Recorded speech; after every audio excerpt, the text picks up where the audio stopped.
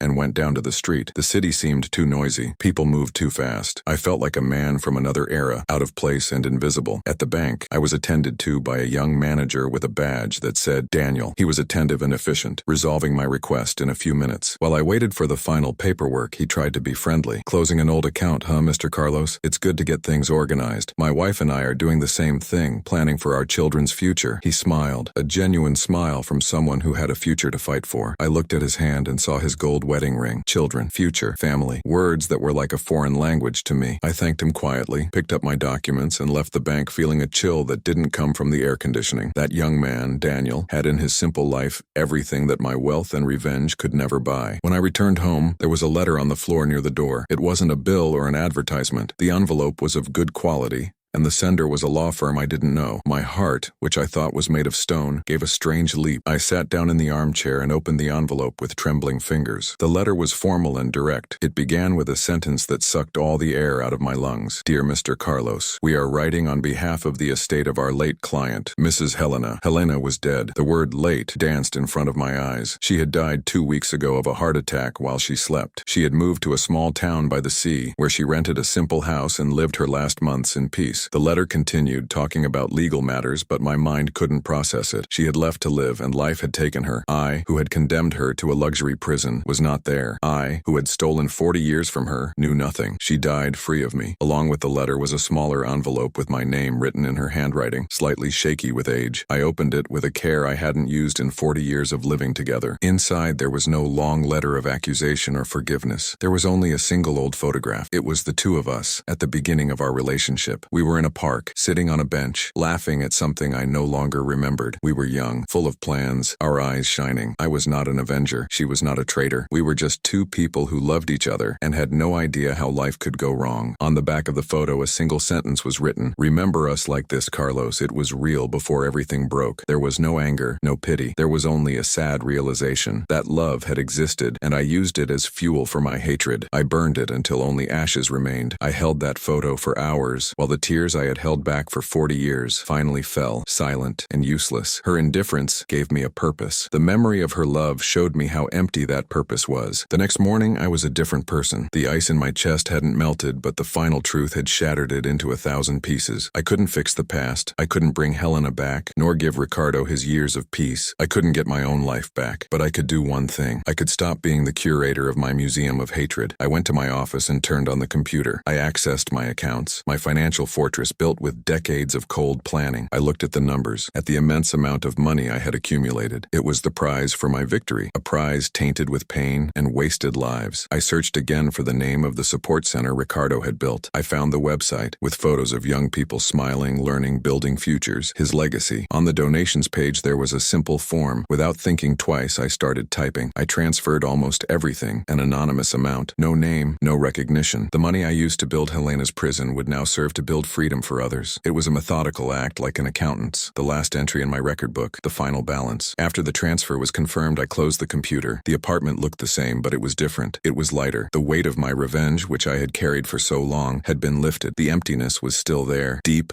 and permanent, but it was no longer an emptiness of hatred. It was just emptiness, a clean space. I walked to the window and looked out at the city. The lights continued to shine, indifferent, but for the first time, I didn't feel superior to them, nor separate from them. I was just another dot in that immensity, an old man in an empty apartment with a photograph in his hand. I didn't win, I didn't lose. I just lived and wasted it. Revenge consumed me, but in my final act I chose not to let it be my only legacy. There was no redemption for me, I knew that. There was no forgiveness. But in giving up my victory I found something unexpected, a kind of peace, the terrible silent peace of someone who finally accepts their own ruin. And with that peace, I would have to learn to live the little time I had left, alone, with the memory of a smile in a park, of a life that could have been. And for the first time in a long time, the silence didn't seem so heavy. The peace that settled in me was like the calm in the center of a storm. Everything around me was destroyed, but there, in the midst of my own disaster, there was an eerie stillness. The first days after the donation were the strangest. The money, which had been my weapon and my shield for 40 years, was no longer there. I was just an old man in an apartment that no longer felt like mine. Without the weight of my revenge, I felt light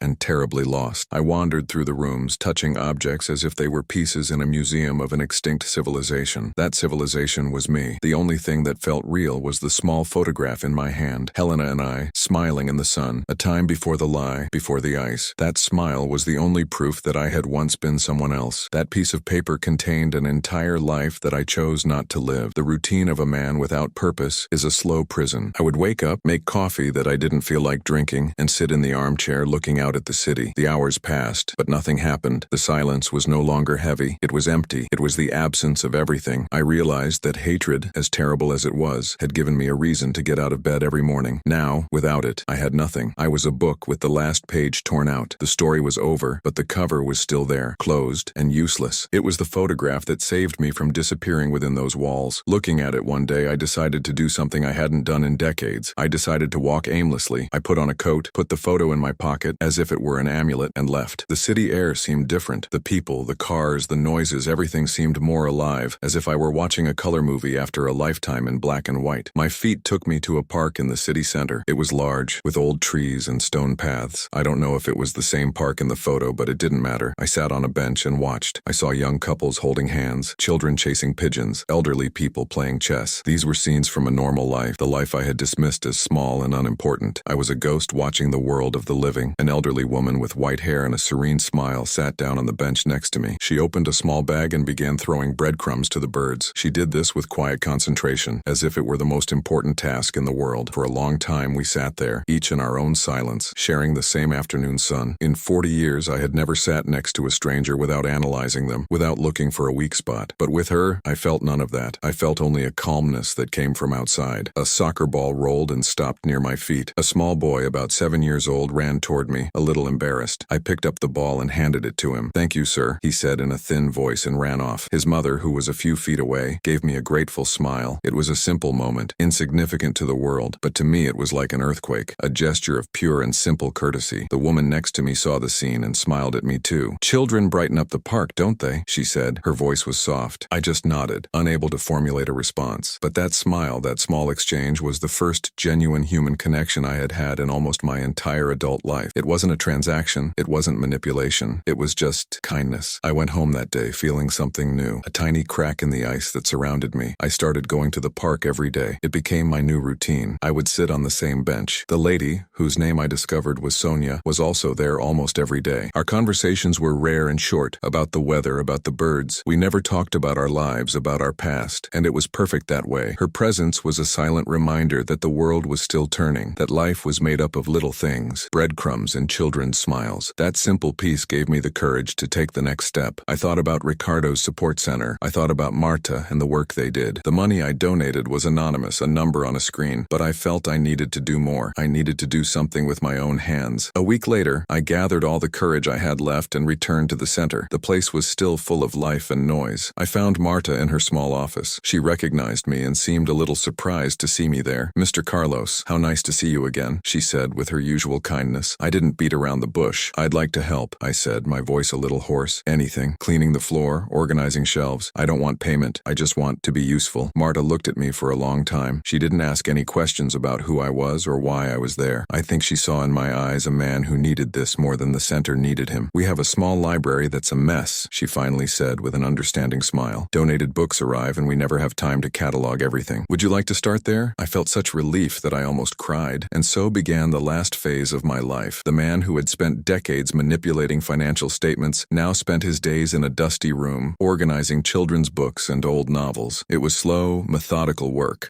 that suited me. But the logic was different. I was no longer organizing numbers to destroy. I was organizing words to build. Each book I cleaned and placed on the shelf was a small repair, a brick I put in place of those I had knocked down. I worked quietly, in the back of the center, and most of the young people didn't even notice my presence. I was just the quiet old man in the library, and for the first time in my life I was happy to be invisible. Revenge made me want to be a god, controlling the lives of others. That simple job taught me the beauty of being just a man. One afternoon, while I was tidying up a bookshelf, I saw one of the young people, a boy named Raphael, whom I knew was having difficulties at school. He was sitting at a table, reading one of the books I had organized the week before. He was completely focused, with a slight smile on his face. At that moment, Ricardo's legacy and my own anonymous act became one. His money, my quiet work, all of it was transformed in that instant. A young man finding refuge in a book. There was no applause, no recognition. No one would ever know about my part in it, and that was precisely the victory. The real victory was not the cold satisfaction of seeing an enemy fall. It was the discreet warmth of seeing something good flourish, even if in its shadow. I left the center that night and looked at the city lights. They no longer seemed indifferent. They seemed full of stories, like Raphael's. My story was ending, but others were just beginning. I returned to my apartment. Silence welcomed me, but it was no longer an enemy. It was just stillness. I picked up the old photograph of Helena. I looked at our youthful smiles. I no longer felt the sharp pain of regret. I felt a gentle sadness, an acceptance. "It was real, Helena," I whispered to the photo. "Before everything broke, it was real. I had wasted my life in a war that only existed in my head. There was no going back. But there, at the end of it all, I had found a way to make peace. Not with others, but with myself. My revenge left me with a void. But my quiet work, my days in the park, the kindness of a stranger, all of that had planted a small seed in that emptiness. It wasn't happiness. It wasn't redemption. It was something much smaller and perhaps for that very reason more real. It was the hope that even after the longest and coldest winter, a single leaf could still sprout. And for a man like me, that was more than enough. The months that followed were woven with the threads of routine. Each day was a small stone placed in its place, building something I did not yet fully understand. My mornings were for the park, where Sonia's silent presence became an anchor. We didn't need many words. We just shared the bench, the sun, and the sight of children running. It was a strange friendship, made up of empty spaces and mutual understanding. Then I would go to the support center. The smell of dust and old paper in the library became the scent of my new life. Organizing those books was like organizing my own thoughts. I cleaned the covers, repaired the torn pages, and put them in alphabetical order. It was a job that required patience and method, the same qualities I used for my revenge, but the result was the opposite. Instead of a trail of destruction, I left behind tidy shelves, ready to offer stories to those who needed them. I was no longer dismantling the world. I was helping to build it one book at a time. My relationship with Raphael, the young reader, grew naturally. It started with him asking me where to find a specific book. Then he started asking me for my opinion. "What do you think of this one?" he would ask, showing me a cover. I, who had spent my life reading balance sheets and reports, found myself immersed in worlds of fantasy and adventure so I could talk to him. For the first time, I was learning something not to use as a weapon, but to share. One day, he told me he was struggling with math at school. "The numbers don't make sense to me," he said, frustrated. And there, at that moment, my old world and the new one met. I sat down with him and with the same patience I used to find flaws in Ricardo's reports, began to explain the equations. But this time my goal was not to set a trap, but to build a bridge. When he finally understood a difficult problem, his eyes lit up. "Thanks, Carlos," he said with a huge smile. No one had called me by my first name in years, and hearing that, so simply and genuinely, was more rewarding than any victory I had ever had. One rainy afternoon as I was leaving downtown, a familiar voice called out to me, "Carlos, is that you?" I turned and saw a gray-haired woman holding an umbrella. It took me a second to recognize her. It was Vera, who had been a secretary in my old apartment. She had always been a kind person, treating everyone with the same kindness. "Vera," I said, surprised. "It's been a long time." We talked there on the sidewalk for a few minutes, until she suggested we have a coffee to shelter from the rain. We sat down in a small coffee shop, and the past, which I had been trying to organize on the library shelves, came flooding back. We talked about old colleagues, about how the company had changed. Then with a careful look, she broached the subject that hung between us. "I heard about Helena," she said quietly. "I'm sorry." I just nodded. Vera continued, choosing her words carefully. "I ran into her by chance about 2 years ago. She was different, calmer, sadder. My heart, which I thought was asleep, beat a little harder." "Did she talk about me?" I asked, my voice almost a whisper. Vera hesitated for a moment. "Yes, she did," she replied. "She told me everything, Carlos. About the affair with Ricardo, about the confession, and about your silence." I braced myself to hear words of accusation, to be the villain in her story too. But what Vera said took me aback. She said her biggest mistake wasn't the betrayal, but the way she told you, with that coldness. She told me, "I wanted to shock him. I wanted to show that I didn't care, because deep down I was terrified of my own decision. And with that coldness, I didn't break his heart. I froze him. And the worst thing is that I taught him to be cold too." Vera looked at me with deep sadness. She said she regretted it every day, not because of the end of the marriage, but because she had turned the good man you were into a ghost. That revelation was like a bright light in a dark room, showing me the mess I never wanted to see. I spent 40 years believing I was the master of my plan, the cold and calculating judge. But I was just a wounded man, reacting to pain the only way I knew how, the way she herself had taught me that day. My plan for revenge was not a masterpiece of intelligence. It was a long, sad echo of the original pain. She was not the indifferent villain, and I was not the wounded hero. We were just two people who had been deeply hurt and spent the rest of their lives dealing with the scars. Helena fled to the sea, seeking peace. I locked myself in my fortress of hatred, seeking justice. In the end, we both found only loneliness. I thanked Vera for the conversation. I left the coffee shop and walked through the rain, not caring about getting wet. The tears mixed with the raindrops on my face, and for the first time, they weren't tears of anger or empty victory. They were tears of mourning that I had postponed for 40 years. In the days that followed, a new clarity came over me. I needed to take one last trip. I found out the name of the small coastal town where Helena spent her last months and bought a bus ticket. It was a long trip, which gave me time to think. When I arrived, the town was exactly as I had imagined. Small, simple, with the smell of salt in the air. I didn't look for her house, nor did I ask anyone about her. I didn't have that right. Instead, I walked to the beach. The sky was gray, and the sea beat against the rocks with constant force. It was a place of endings and beginnings, a place where the land met the immensity. I sat on the cold sand and took the old photograph she had left me out of my pocket. I looked at our young, smiling faces. I remembered the man I was, full of simple plans. I remembered the woman she was, full of a life she did not yet know. There was no great moment of revelation, just a silent acceptance. I didn't forgive her, and I didn't forgive myself. Forgiveness was too big a word for our story. I just understood. I understood that life is made up of a series of mistakes and successes, of wounds we inflict and that are inflicted on us. My whole life had been a reaction to a single wound. Instead of cleaning it and letting it heal, I fed it with hatred until it consumed everything. There, facing the sea, I finally decided to stop feeding it. I put the photograph back in my pocket. It was no longer evidence of a crime or a reminder of betrayal. It was just a picture, a moment in time that was real, and that was all it needed to be. I got up and walked back to the bus station, feeling the weight of 40 years finally begin to lift, not with the joy of relief, but with the quiet peace of resignation. I returned to my life, to my apartment, which now seemed like just a place to sleep, to the park, where Sonia greeted me with her usual serene smile, and to the support center, where Raphael was waiting for me with a new question about a book. My life did not become happy or complete. There was a hole in me that would never be filled. My great work was wasted, and there was no way to erase that. But I discovered that it is possible to build small, good things around a hole. It is possible to plant flowers on the edge of an abyss. My name would not be on any plaque. My story would not be told. I would just be the quiet old man in the library, the man who once explained math to a boy who needed help. And in the silence of the end of my life, I discovered that this small, anonymous, and simple legacy was worth more than all the revenge in the world. Victory was not destroying my enemies. It was finding a reason to tidy up another bookshelf the next day. And for the first time, that was enough. My life, once a long, dark corridor with a single door at the end, revenge, opened up into small rooms lit by a soft light. Each day was a repetition of the previous one, but it was a repetition that brought calm, not boredom. Mornings in the park with Sonia became a ritual. We would sit on our bench,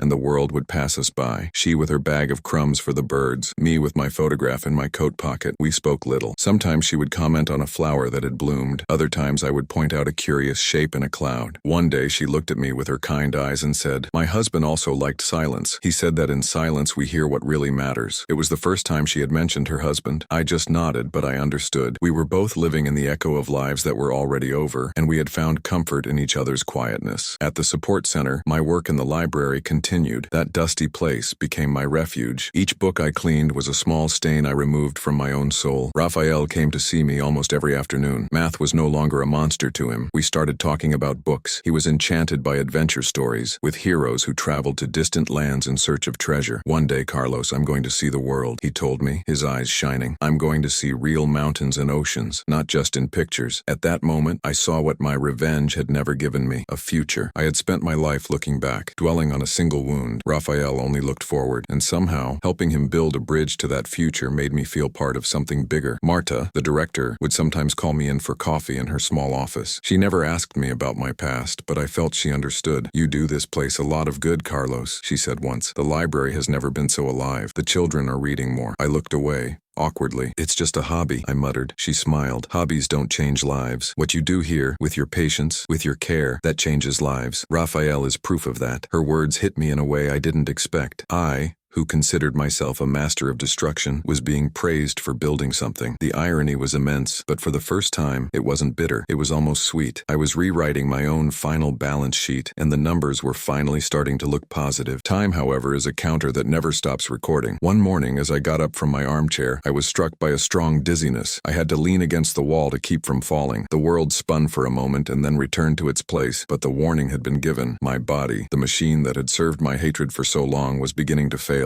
I made a doctor's appointment. The doctor, a man named Alberto, was direct but kind. Tests, medication, recommendations for a calmer life. Nothing serious for now, but a clear reminder that my days were numbered. The news did not frighten me. It brought a strange urgency. The urgency to enjoy every morning in the park, every dusty book, every conversation with Raphael. I had wasted 40 years. I couldn't afford to waste a single day I had left. The next day, in the park, Sonia must have noticed something different about me. "You seem worried today, Carlos," she said without taking her eyes off the birds. I hesitated but ended up speaking. "Just news about my age," I replied vaguely. "The body reminds us that we are not forever." She was silent for a moment, then spoke in her soft voice. "My husband fought for 2 years. Some days he was angry. Others, he was afraid. But in the last few months, he found peace. He said he had spent his whole life collecting things, and only at the end did he understand that we take nothing with us. The only thing that remains is what we give. A smile, a helping hand, a fond memory." She turned to me. "You don't have to be forever, Carlos. You just have to have been worthwhile to someone, even if only for a day." Those simple words gave me the peace that the doctor couldn't prescribe. A few weeks later, Raphael ran into the library, envelope in hand and a smile from ear to ear. "I did it, Carlos. I did it." He had passed an exam for a study program in another city, a first step toward his dream of seeing the world. He hugged me tightly, a young man's hug, full of energy and gratitude. "I could never have done it without your help with math," he said, his voice choked with emotion. "You taught me that I was capable." I stood there with his arms around me, feeling an emotion I had never known before. It wasn't the cold satisfaction of revenge. It was a warmth that rose in my chest, a joy that wasn't mine, but that I felt as if it were. I hadn't changed the world, but I had helped change a boy's world. And as Sonia said, maybe that was enough to make it worthwhile. On his last afternoon at the center before moving away, Raphael gave me a gift. It was a hardcover book with an old world map drawn on the cover. Inside, on the first page, he had written, "To Carlos, who taught me that every book is the beginning of a journey. Thank you for helping me start mine. With love, Raphael." I held that book as if it were the most valuable treasure in the world. It was my legacy. It wasn't a fortune in cash, nor an empire built on the ruins of others. It was a simple dedication, written by the hand of a young man full of hope. It was proof that, even at the end of a wrong life, it was possible to do one thing right. That night, I didn't feel alone in my apartment. The silence was filled with a new feeling. I sat in my old leather armchair and picked up Helena's photograph. I looked at our young smiles